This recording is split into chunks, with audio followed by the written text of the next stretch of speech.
Bismillahirrahmanirrahim. Assalamualaikum warahmatullahi wabarakatuh. Anak-anak, saya harapkan Anda sehat walafiat, begitu pula orang tua Anda. Saya harapkan selalu sehat. Ya anak-anak, perhatikan gambar ini. Ini bersumber dari Detik. Ini adalah gempa di Majene ya. Ini yang saya gambarkan hanya runtuhnya batu, hanya ya. Silakan dicermati mengapa batu itu bisa terjadi, karena gempa bumi. Masih bersama saya di sini, bersama saya Andi Rohmadi, dan mengambil berbagai sumber dari internet dan dari buku geografi Grafindo dan buku geografi lainnya yang relevan.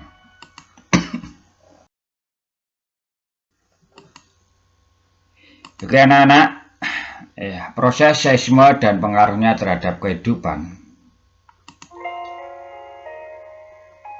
Gempa bumi adalah bergetarnya permukaan bumi secara tiba-tiba sebagai akibat gelombang seismik terhadap lapisan-lapisan batuan atau litosfer. Gempa banyak terjadi di sekitar batas antar lempeng plate margin yang banyak terdapat patahan aktif. Silakan Anda perhatikan gambar ini. Epicentrum titik tengahnya di sini. Sesar di antara dua lempeng, pertemuan dua lempeng ini, gelombang yang merambat. Bisa Anda amati.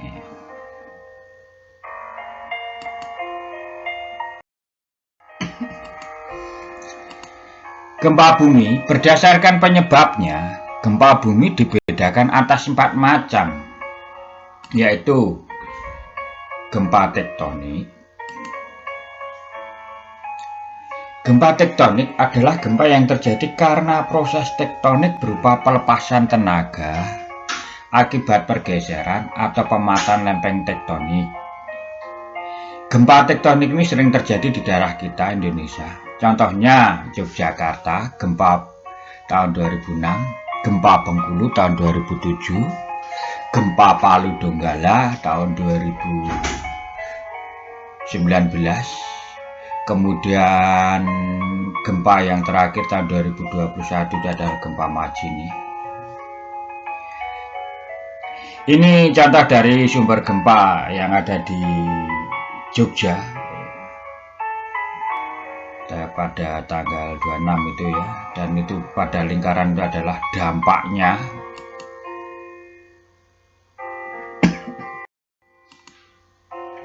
Kedua, gempa vulkanik. Yang terakhir gempa vulkanik terjadi di daerah Merapi ya, tahun 2021. Gunung Semeru yang meletus ya, pada bulan Januari kemarin.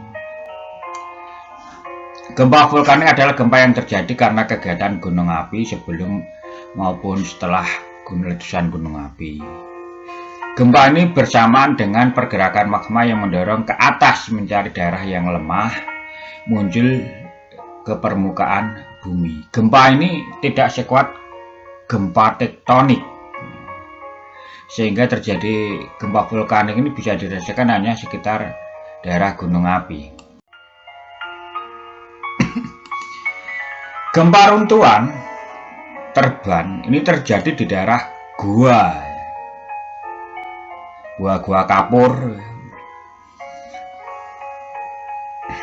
terowongan, penambangan batu bara, pasir.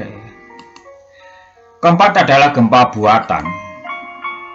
Gempa buatan adalah gempa yang terjadi karena adanya aktivitas manusia sehingga menyebabkan getaran yang cukup berarti, misalnya peledakan gunung dalam proses pembuatan jalan ya, sehingga menimbulkan guncangan.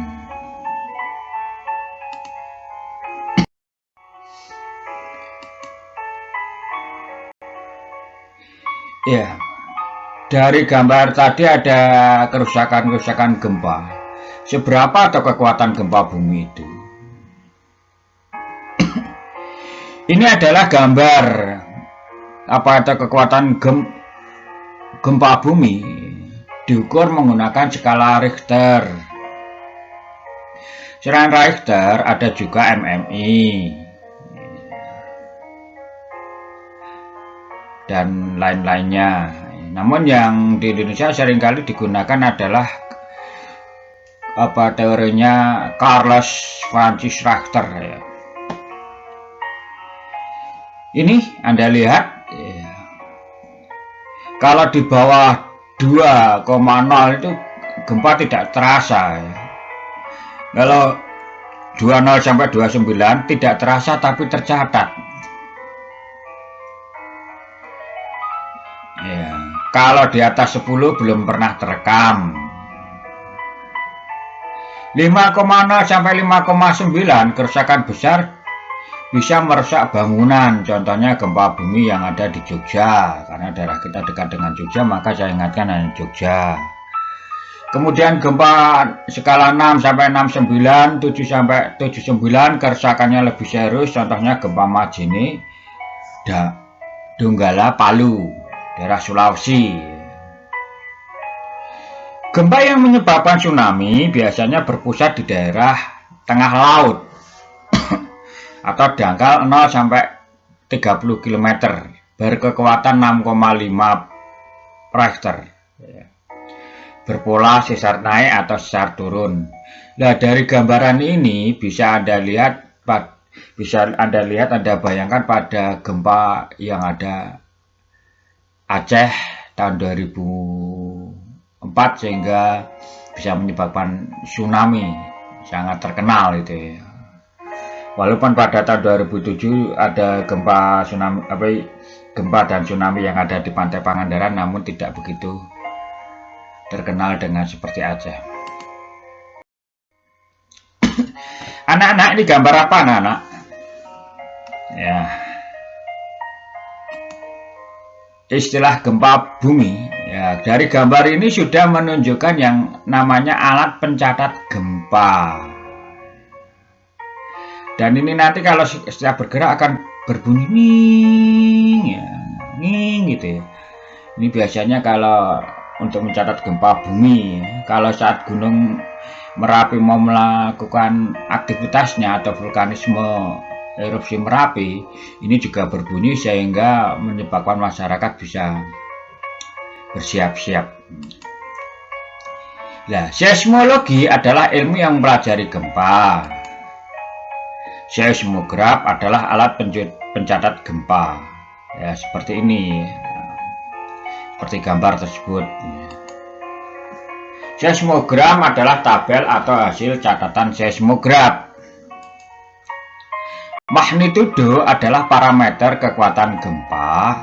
X contohnya adalah skala Richter, seperti yang tadi dalam gambar tadi ya, kekuatan gempa.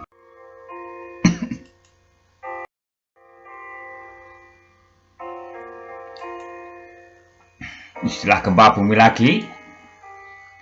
Makrosisme merupakan getaran menimbulkan kekuatan yang besar. Ini gambar kartunnya ini sudah mencontohkan ya.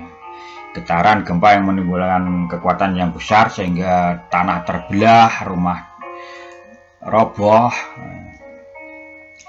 Isoseista merupakan garis yang menghubungkan tempat yang sama pada kerusakan akibat gempa. Jadi ada garis seperti Anda ingat ya, karena Anda di daerah Klaten ya.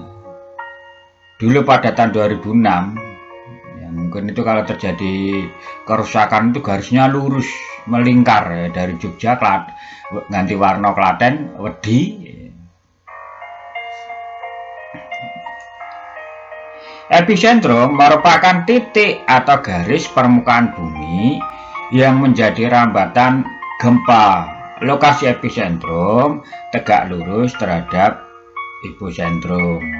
Untuk mengetahui lokasi epicentrum biasanya menggunakan rumus Laska. Hipocentrum merupakan pusat gempa. Misalnya gempa itu berpusat di laut atau di daratan. Perhatikan gambar.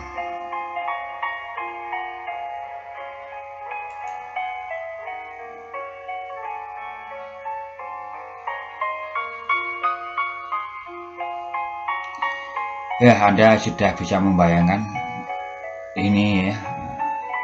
Kalau kita berpikir negatif, gempa itu merusak, tapi kalau kita berpikir positif, kita itu harus sadar bahwa semua itu milik Allah Subhanahu wa Ta'ala dan akan kembali padanya. Dan kemudian kita bisa mengambil hikmahnya. Daerah kita itu adalah daerah gempa, maka kalau membuat bangunan itu biasanya membuat konstruksi rumah tahan gempa. Dan kita mengajak berpikir untuk bersyukur dan lebih takut pada Allah Subhanahu wa Ta'ala. Lihat, gempa atau bencana ini biasanya datangnya itu karena ulah manusia juga.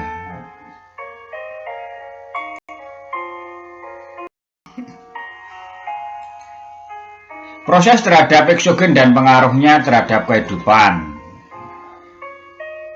Eksogen adalah tenaga yang berasal dari luar yang sifatnya menghancurkan bentuk permukaan bumi. Sumber tenaga eksogen yaitu unsur cuaca dan iklim, air, serta organisme. Contohnya adalah pelapukan adalah proses penghancuran atau pengerusakan massa batuan oleh zat penghancur. Erosi adalah pengikisan batuan atau tanah oleh massa zat yang bergerak seperti sungai, angin, gelombang laut, atau gletser. Mass wasting adalah proses perpindahan massa batuan atau tanah dalam volume yang besar dikarenakan pengaruh gravitasi. Sedimentasi adalah proses pengendapan massa batuan atau tanah di suatu tempat setelah mengalami erosi dan transportasi.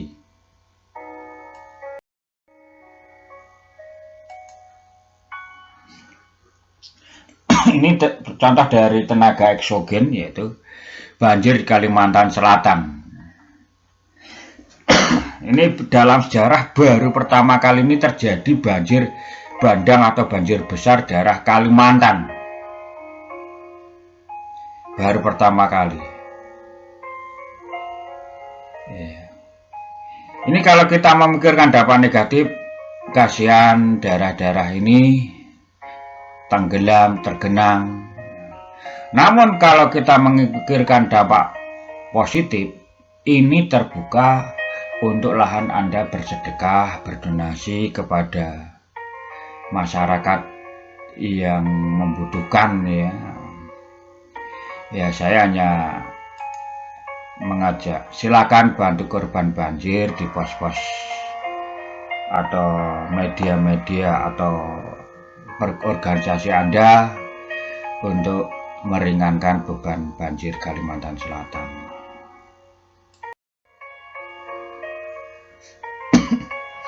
Ini gempa Kabupaten Majene, Sulawesi Barat yang terjadi pada 24 Januari 2021. Maaf, bukan 24, 15 Januari 2021 pukul 14 jam 2 siang. Mobil rusak, kantor gubernur rusak, kantor daerah rusak. Kebutuhan yang mendasar adalah sembako, selimut, tenda pengungsi, pelayanan medis, makanan siap saji, APD untuk petugas, air dan sanitasi, alat ekskavator atau alat berat, terpal, alat komunikasi. Dan di sini sudah ada ya anak-anak. Inilah gempa bumi yang Majene. Anda sudah bisa memikirkan dampak negatifnya dan dampak positifnya. Kalau Anda memikirkan dampak negatif aja terus, Anda tidak akan bergerak. Tapi kalau Anda berpikir dampak positifnya, Anda akan berpikir bagaimana cara meringankan beban orang ini, masyarakat Sulawesi Barat ini. Ya, akhirnya saya mengajak silakan bantu korban gempa bumi. Ya, kalau di SMA 1 itu ada aksi donasi ya sampai tanggal 6 Februari. Oke, silakan ya.